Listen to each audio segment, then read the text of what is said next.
নমস্কাৰ সকলোকে পুনৰবাৰ মই মোৰ ইউটিউব চেনেল পিসি এডুকেশনলৈ স্বাগতম জনাইছো সম্পক পিসি এডুকেশন বুলি বিশেষত আছে আজি এই ভিডিঅটোত মই ভয়েস চেঞ্জৰ কিছুমান নিয়মৰ বিষয়ে আলোচনা কৰিব বিচাৰিছো আশা কৰিছো আপোনালোকে মোৰ পূৰ্ব ভিডিঅটো চাইছে তাত আমি ভয়েসৰ চিনাকি ওপৰত কৰিছিলো আৰু আজি এই ভিডিঅটোত আমি ভয়েস চেঞ্জৰ যিবিলাক নিয়ম আছে সেই নিয়মবিলাকৰ বিষয়ে আলোচনা কৰিছো যদি আপুনি চেনেলটো নতুন কৰি আহিছে তেতিয়াহলে অনুগ্ৰহ কৰি চেনেলটো সাবস্ক্ৰাইব কৰিব লাইক কমেন্ট কৰিব আৰু শেয়াৰ কৰিব নাপাহৰিব এতিয়া আহক আমি ভিডিঅটো ষ্টাৰ্ট কৰো এতিয়া আমি এই নিয়মবিলাকলৈ আমি আগবাঢ়িছো আৰু এটা কথা আমি মনত ৰাখিব লাগিব ৰুলছ অফ ভয়েস চেঞ্জৰ যিবিলাক নেকি নিয়ম আছে এই নিয়মবিলাক তিনটা সেন্টেন্সৰ হ'ব পাৰে তাৰমানে তিনটা সেন্টেন্সৰ ক্ষেত্ৰত আমি ভয়েস চেঞ্জৰ নিয়মবিলাকো বিশেষত শিকিব লাগিব তাৰ প্ৰথমতে আমি assertive সেন্টেন্সৰ শিকিব লাগিব যাক আমি বৰ্ণনামূলক বাক্য বুলি কওঁ আৰু অতি সহজতে আমি চিনি পাবৰ কাৰণে মই লিখি দেখাইছো assertive sentence তাৰ মানে যিবিলাক নেকি সাবজেক্ট এছেৰে আৰম্ভ হয় তাৰ পাছত আমি শিকিব লাগিব interrogative sentenceৰ যাক নেকি আমি প্ৰশ্নবোধক বাক্য বুলি গম পাওঁ আৰু এই সেন্টেন্সটো চিনি পাবলৈ অতিকে সহজ যেহেতু এই সেন্টেন্সৰ শেষত এই প্ৰশ্নবোধক চিহ্নডাল থাকে তাৰ পাছত আমি শিকিব লাগিব ইম্পাৰেটিভ সেন্টেন্সৰ যিবিলাক নেকি আমি আদেশ অনুৰোধ অনুজ্ঞাসূচক তেনেকুৱা বাক্য বুলি কওঁ আৰু এই সেন্টেন্সবিলাকো চিনি পাবলৈ সহজ আমি এটা কথা মনত ৰাখিলেই হ'ল যে ইম্পাৰেটিভ সেন্টেন্স বিলাক সদায়ে V1 মানে ভাৰ্বৰ এক নম্বৰ ৰূপ প্ৰেজেন্ট ফৰ্মেৰে বা please kindly do not never let আদিৰে আৰম্ভ হয় এতিয়া আমি প্ৰথমতে শিকিম assertive sentenceৰ ক্ষেত্ৰত যিবিলাক সাবজেক্টেৰে আৰম্ভণি হয় তেনেকুৱা আমি বিভিন্ন প্যাটাৰ্ন আমি পাম সেই প্যাটাৰ্ন ওয়াইজত আমি এতিয়া ইয়াৰ নিয়মবিলাকক আলোচনা কৰিম আহক এতিয়া আমি ৰুলছ অফ ভয়েস চেঞ্জৰ প্ৰথম ৰুলটোৰ বিষয়ে আগবাঢ়ো ইয়াত আমি কৈছো ফৰ assertive সাবজেক্টেৰে আৰম্ভণি হোৱা সেন্টেন্সৰ ক্ষেত্ৰত এতিয়া ইয়াৰ আমি বিভিন্ন প্যাটাৰ্ন চাব লাগিব আমি প্যাটাৰ্ন এট আমি এটো ইয়াত লিখি দেখাইছো যদি active voice is equal s plus v plus o মানে এই তিনটা বস্তু বিশেষত থাকে s plus v plus o মানে সাবজেক্ট ভার্ব আৰু যদি অবজেক্ট থাকে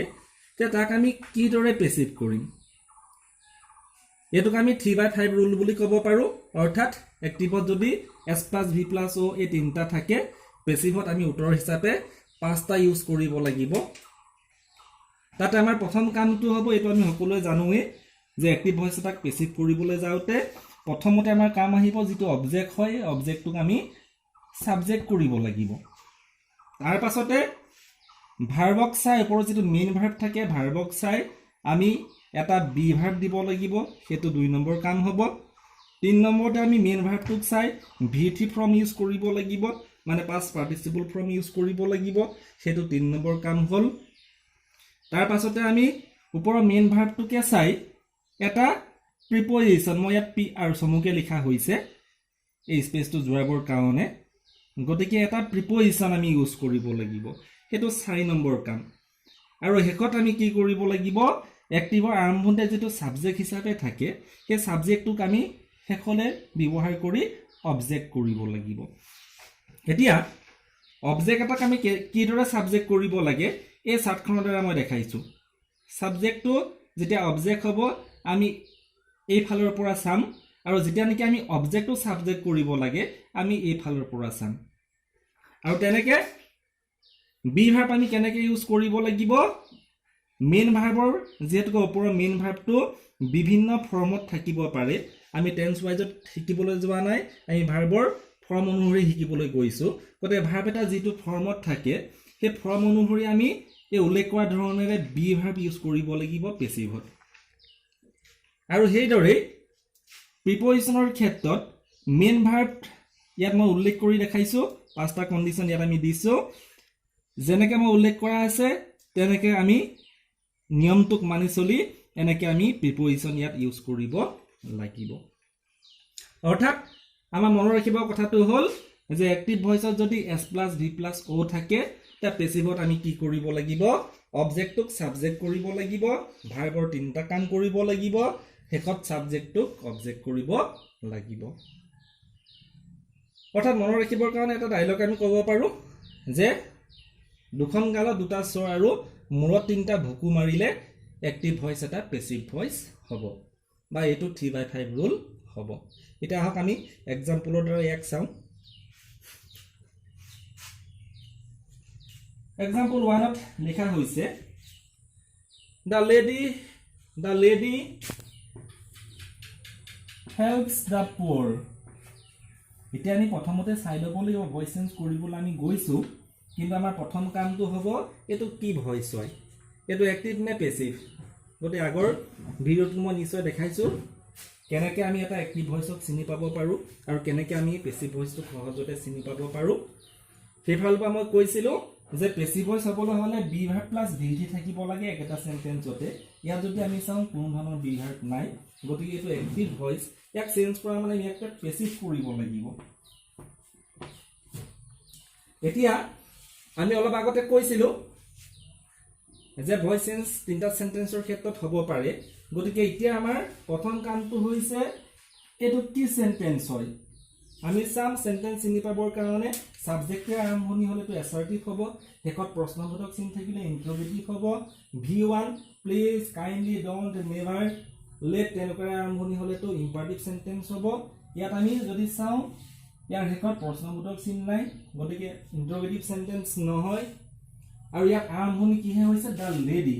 এটো হৈছে থাৰ্ড পাৰসন সিঙ্গুলাৰ নাম্বাৰৰ এটা সাবজেক্ট মানে এটো সাবজেক্টৰ আৰম্ভণি হৈছে তেতিয়া অ্যাসাৰ্টিভ সেন্টেন্সৰ এতিয়া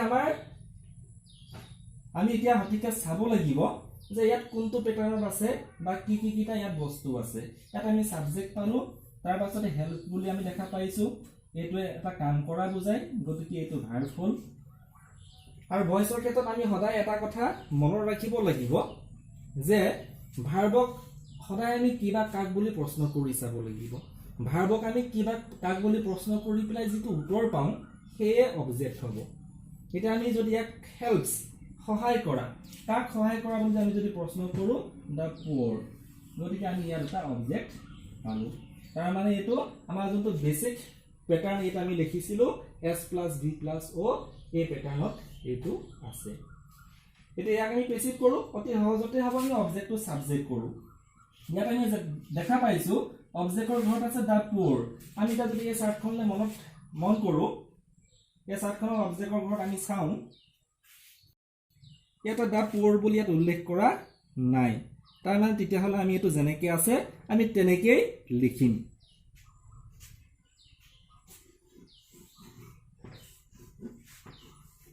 দা পুৰ এটা আমাৰ প্ৰথম কাম হৈ গৈছে আমি এই কামটো কৰিছো এতিয়া আমাৰ কৰিব লগা আছে ওপৰৰ ভাৰ্বক চাই আমি 2 নম্বৰ কাম এটা বি ভাৰ্ব আমি ইউজ কৰিব লগা আছে ইয়াত দেখা পাইছে এটা আমি বি ভাৰ্ব দিব লগা আছে আৰু বি ভাৰ্বসমূহ আমি পেসিভত এই দৰে ব্যৱহাৰ কৰিব লাগিব আৰু এই বি ভাৰ্বসমূহ আমি ব্যৱহাৰ কৰিবলৈ যাওতে আমি ওপৰৰ যোনটো ভাৰ্ব আছিল ভাৰ্বৰ আমি ফৰ্মটো প্ৰতি আমি লক্ষ্য ৰাখিব লাগিব সেই ভাৰ্বটো কোনটো ফৰ্মত আছে এটা আমি ভাৰ্বটোলৈ আহিছো ইয়াত আমি ভাৰ্বটো পাইছো হেল্পস বুলি তাৰ মানে হেল্প হেতু v1 ফৰ্ম আৰু আমি আগতে কৈছিলো যে v1 ৰ লগতে s/es যোগ হ'ব পাৰে ইয়াতে s এটা যোগ হৈ আছে মানে v1 + s/es ইয়াত হৈ আছে তেতিয়া আমি চাও ইয়াত দেখুৱা আছে এক্টিভত এক নম্বৰতে আমি দেখাই থৈছো বা লিখি থৈছো যদি ভাৰ্বটো যদি এক্টিভত যদি মেইন ভাৰ্বটো v1 বা s/es টা লৈ থাকে তেতিয়া পেসিভত be verb am is are ইয়াত আমি তিনটা লিখিছো কিন্তু ইয়াৰ ভিতৰত যিকোনো এটাহে বঢ়িব আৰু হেতু আমি কেনেকৈ ব্যৱহাৰ কৰিম আমি পেসিভ ভয়েসত যেটো সাবজেক্ট হিচাপে পাইছো তাৰ অনুসৰি আমি am is are যোনটো ব্যৱহাৰ হ'ব তাক আমি বহাব লাগিব এটা আমি ইয়াতে চাও ইয়াতে সাবজেক্ট হিচাপে ব্যৱহাৰ আমি কৰিছো দা পুৰ দা পুৰৰ লগত am is are কোনটো বঢ়িব দা পুৰৰ লগত বঢ়িব are যেহেতুকে এটো এজনক বুজোৱা নাই গোটেই দুখীয়া শ্ৰেণীটোকে বুজাবলৈ গৈছে যেহেতুকে এডজেক্টিভৰ আগত দা আৰ্টিকল ব্যৱহাৰ কৰিলে এটো প্লুৰেল ফৰ্ম হিচাপে ব্যৱহাৰ হয় তাৰ মানে ইয়াত আমি বি ভাৰ্ব হিচাপে are দিব লগা হল আমাৰ 2 নম্বৰ কামটো হৈ গৈছে এতিয়া আমি 3 নম্বৰ কামলৈ আহো যে ভাৰ্বটোক মেইন ভাৰ্বৰ পৰা আমি VT ফৰ্মটো ইউজ কৰিব লাগে ইয়াত আমি দেখা পাইছো মেইন ভাৰ্বটো আছে helps মানে s টো ইয়াত অতিৰিক্তভাৱে ইউজ হৈ আছে একেবাৰে মেইন ফৰ্ম হিচাপে help টো আছে আমি যদি ভাৰ্বৰ লিষ্টখনৰ কথা মনত পেলাও helpৰ VT ফৰ্ম হিচাপে আমি ইয়াত ed এটা প্লাস কৰি দিব লগা হ'ব help আমি VT ইউজ কৰিলো তাৰ পাছতে 4 নম্বৰ আমি কামলৈ আহিছো যে এই ভাৰ্বকে চাই আমি এটা প্ৰিপজিশন ইউজ কৰিব লগা আছে এটা প্ৰিপজিশন ইউজ কৰিব যাওঁতে টু উইথ এট ইন বাই তেনেকুৱা ধৰণৰ প্ৰিপজিশন ইউজ হ'ব কিন্তু মেইন ভাৰ্বটো অনুসৰি এতিয়া আমি চাওঁ ইয়াতে কৈ থৈছো নো হলে টু এনেকুৱা যিকোনো এটা ভাৰ্ব হলে উইথ এনেকুৱা ভাৰ্ব হলে এট কন্টেইন হলে ইন আৰু এইকেইটাৰ বাদে যদি অন্য যিকোনো ভাৰ্ব হয় তেতিয়া বাই এতিয়া আমি ইয়াতে পাইছো helps এতিয়া help ভাৰ্বটো ইয়াত উল্লেখ কৰা ভাৰ্বত আছে জানো 1 নম্বৰত চালে নাই তেনেকে 2 নম্বৰটো আমি চাব পাৰো নাই 3 নম্বৰটো নাই 4 নম্বৰটো নাই তাৰ মানে 5 নম্বৰ নিয়ম অনুসৰি এটো ভাৰ্বৰ লগত আমি বাই ফৰ্ম ইউজ কৰিব লাগিব তাৰ মানে এটো হৈ গল প্ৰিপজিশন হিচাপে ইয়াতে বাই লিখিলো আৰু ইয়াৰ পাছতে একেবাৰে আমাৰ যোনটো নেকি 5 নম্বৰ হেকৰ কাম হেতু হৈছে এই সাবজেক্টটোক আমি নি ইয়াত অবজেক্ট হ'ব বা আমি অবজেক্ট কৰিব লাগিব এটা আমি এই চাৰ্টখনলৈ আহো ইয়াত সাবজেক্ট হিচাপে আছে দা লেডি এটা দা লেডি বুলি আমি পাইছো নেকি হয়তো পুনে পুনে থকা নাই আৰু যদি পুনে পুনে উল্লেখ হৈ নাথাকে তেতিয়াহলে আমি একে ফৰ্মটোকে তাত আমি ইউজ কৰিম বাই দা লেডি এটা আমি দেখা পাইছো এটো সুন্দৰভাৱে এক্টিভ ভয়েসটো পেসিভ হৈ গৈছে গতিকে আমি এই ফৰ্মুলাটো ইউজ কৰি যত নেকি s + v + o প্যাটাৰ্ন দেখা পাওঁ সেই এক্টিভ ভয়েসটোক আমি অতি সহজতে পেসিভ কৰিব পাৰো এটা আমি যদি 2 নম্বৰ एग्जांपलটো চাওঁ এটো একে অ্যাসাৰ্টিভ সেন্টেন্সে হয় আৰু আৰম্ভণি সাবজেক্টৰে হৈছে ইয়াতে সম্পূৰ্ণ ভাৰ্ব হিচাপে will + v1 এটো হৈছে ভাৰ্ব মানে will do হিচাপে আছে আৰু ইয়াক যদি আমি কিবা কাক বুলি প্ৰশ্ন কৰি চাওঁ this word এটো আমি অবজেক্ট হিচাপে বিচাৰি পাইছো এতিয়া হলে এটোক আমি কি কৰিব লাগিব অবজেক্টক প্ৰথমতে সাবজেক্ট কৰিব লাগিব this word বুলি ইয়াত চাৰ্টখন আমি উল্লেখ কৰা অবজেক্টৰ ঘৰত নাই পোৱা তাৰ মানে এটো নো সেন্স একে ৰূপতে ইয়াতে বহিব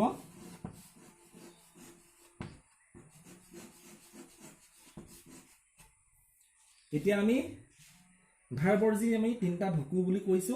ভাৰ্বৰ পৰা আমি তিনটা কাম কৰিব লাগিব এই তাত তিনটা কামলৈ আমি আহিছো এটা আমি তিনটা কাম যেত নেকি প্ৰথমতে ভাৰ্বৰ পৰা আমি বি ভাৰ্ব দিব লাগিব তা বি ভাৰ্ব দিবলৈ যাওঁতে আমি চাওঁ ইয়াত ভাৰ্বটো কোনটো ৰূপত আছে ইয়াতে ভাৰ্বটো will + do তাৰ মানে দুটো হৈছে v1 will + v1 ৰূপত আছে আমি চাওঁ এটা will + v1 এৰ ইয়াত কোড ব্যৱহাৰ কৰিছো এয়া 3 নম্বৰতে আমি ব্যৱহাৰ কৰিছো cell / will + v1 অৰ্থাৎ cellে হওক বা willে হওক তাৰ পাছত যদি v1 থাকে পেসিভত বি ভাৰ্ব হিচাপে আমি cell / will মানে cell বা will কিবা এটা আমি ব্যৱহাৰ কৰি প্লাস বি ভাৰ্ব হিচাপে বি টো ব্যৱহাৰ কৰিব লাগিব তাৰ যে আমি চাওঁ this work এটো থাৰ্ড পাৰসন বুজাইছে থাৰ্ড পাৰসন হলে বা ফাৰ্স্ট পাৰসনৰ লগতে মাত্ৰ cell বা will যেটোকে বহে তো ফাৰ্স্ট পাৰসন নহয় তাৰ মানে ইয়াৰ লগতো willে থাকিব তাৰ পাছত আমি বি ব্যৱহাৰ কৰি দিলো ভাৰ্বৰ এটা কাম আমাৰ হ'ল এটা আমি ভাৰ্বৰ 2 নম্বৰ কামটো কৰিব লাগে এই ভাৰ্বক চাই VT ফৰ্ম ইউজ কৰিব লাগে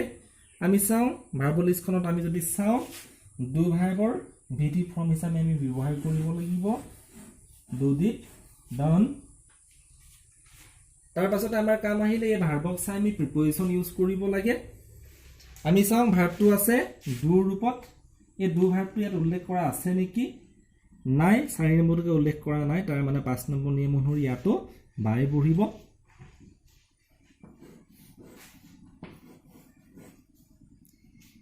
তাৰ পাছতে আমাৰ হেকৰ কাম থাকিলে যেটো নেকি সাবজেক্ট আছে হেতুক আমি অবজেক্ট কৰিব লাগে এটা আমি চাওঁ সাবজেক্ট হিচাপে কি পাইছো সাবজেক্ট হিচাপে আমি পাইছো ডে এটা আমি চাম সাবজেক্টৰ ঘৰত ডে উল্লেখিত হৈ আছে নেকি হয় আছে এটো ডে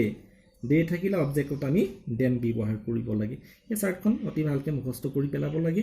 এই চাৰ্টখন আমি মুখস্থ কৰিব লাগে তেতিয়া আমি সহজতে বস্তুবোৰ কৰি যাব পাৰিম এতিয়া আমি দে পৰিৱৰ্তে ইয়াত দেম ইউজ কৰিব লাগিব মই ইয়ালৈকে লিখি দিব লগা হ'ল তেতিয়াহ'লে আমাৰ 2 নম্বৰটো যিটো নেকি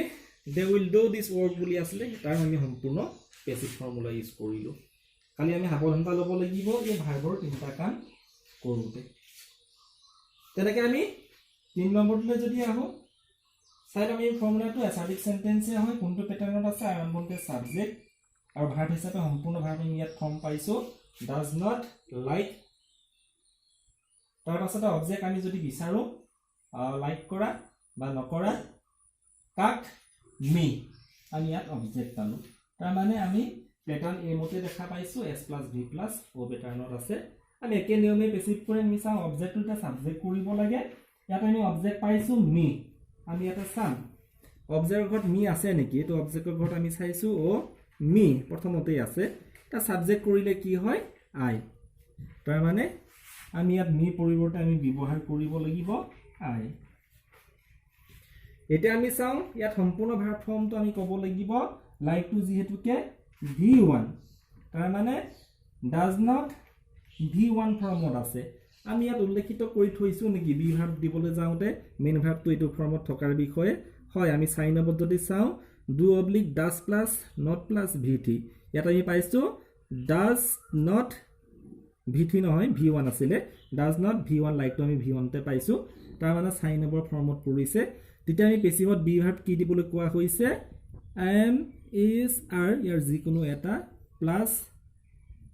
নট দিবলৈ কোৱা হৈছে তেতিয়াহ'লে আমি ইয়াত কি কৰিব লাগিব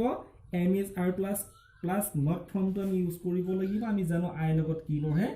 এম আৰু লগতে আমি নটটো লিখিলোঁ ডাজ নট থকাৰ বাবে আই এম নট এতিয়া বি ভাৰ্বৰ কাম হৈ গৈছে এতিয়া আমি আহিছোঁ এই ভাৰ্বক চাই আমি V3 ফৰ্ম ইউজ কৰিব লাগে লাইক ইয়াৰ যদি আমি V3 ফৰ্ম চাওঁ ভাৰ্বৰ লিষ্টত আমি পাই যাম লাইক এতিয়া আমি ভাৰ্বৰ 3 নম্বৰ কামলৈ আহিছোঁ এই ভাৰ্বক চাই আমি প্ৰিপজিশ্যন ইউজ কৰিব লাগে ইয়াত আমি চাম ইয়াত লাইক ভাৰ্বটো আছে নেকি নাই তাৰ মানে 5 নম্বৰ নিয়ম অনুসৰি ইয়াতো আমি বাই ফৰ্ম ইউজ কৰিব লাগিব লাইক বাই তাৰ পাছতে আমাৰ আহিলে সাবজেক্ট হিচাপে আমি ইয়াত কি পাইছিলোঁ সাবজেক্টটো অবজেক্ট কৰিব যেহেতুকে লাগে সাবজেক্ট হিচাপে আমি পাইছোঁ সি আমি চাম সাবজেক্টত সিটো উল্লেখিত হৈ আছে নেকি হয় সাবজেক্টত সি থাকিলে অবজেক্টৰ ঘৰত সাৰ হিচাপে বহিব তেতিয়া আমাৰ ইয়াত কি হ'ব বাই সাৰ এইটো আমাৰ সম্পূৰ্ণ পেচিভ হৈ গৈছে এটা আমি 4 নম্বৰ এক্সাম্পললৈ আহিছোঁ ইয়াতে কোৱা হৈছে সি নোজ মি য'ত এছাৰ্টিভ চেণ্টেন্সে হয় সাবজেক্টৰ আৰম্ভণি হৈছে যি সাবজেক্ট এইটো ভাৰ্ব এইটো অবজেক্ট গতে আমি অবজেক্টটো সাবজেক্ট কৰিবলৈ গ'লে মিটো সাবজেক্টৰ ঘৰত আই হয় আমি ইফালৰ চাৰ্টখন দেখাইছোঁ